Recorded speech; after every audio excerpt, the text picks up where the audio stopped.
Right now at 5:30, the search and recovery efforts for a 15-year-old boy continue in New Haven. First responders said the boy went into the West River early this morning and hasn't been seen since.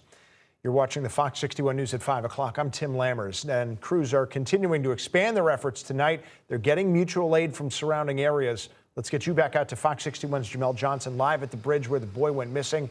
Jamel, what's the latest?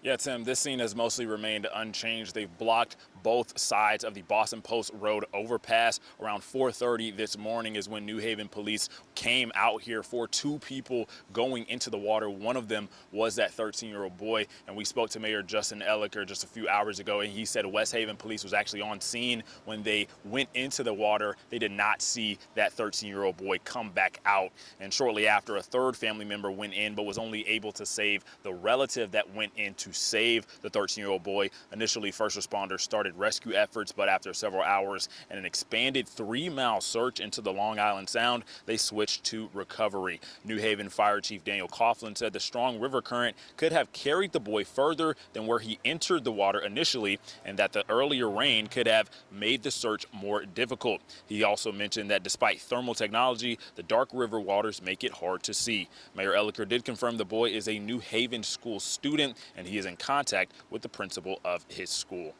And the boy's family has been camped out here all day, just waiting on answers and waiting on updates. They have not gotten anything yet, and we tried to speak to them, but they didn't want to provide comment at this time. In New Haven, Jamel Johnson, Fox 61. Well, we do have new details tonight after an 8-year-old Vernon boy with autism was rescued from a swampy area near his home. Fox 61's Skylar Music shares how Vernon police turned around a scary situation and what officers suggest to prevent this kind of thing from happening to anyone else. Vernon police tell us the nonverbal autistic boy may have been wandering for hours. They eventually found him near these woods next to where he lives, the Sleeping Giant Apartments. Officers crawled through waist-deep mud to save him. This is body camera footage from Vernon police. They removed the audio to protect the 8-year-old's identity. The boy's parents called around 7 a.m. Wednesday to report he was missing. It was heavily raining, and due to that and the need of the nonverbal autistic child, officers knew that time was of the essence. Dominic Marandino was one of the responding officers. As he searched, he says he started to hear sounds coming from the woods. We kept hearing these periodic cries. We didn't know where they were coming from, but we thought we heard it. We kind of pinpointed it into an area. We tried crossing, but we kept getting stuck. You can see how deep that mud was. But Marandino made a bridge with nearby branches and rescued the boy. Police did not share that footage because the child was naked.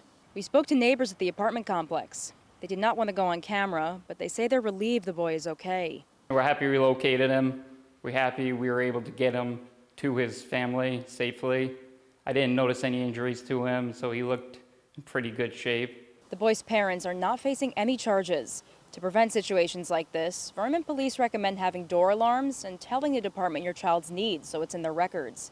In Vernon, Skylar Music, Fox 61.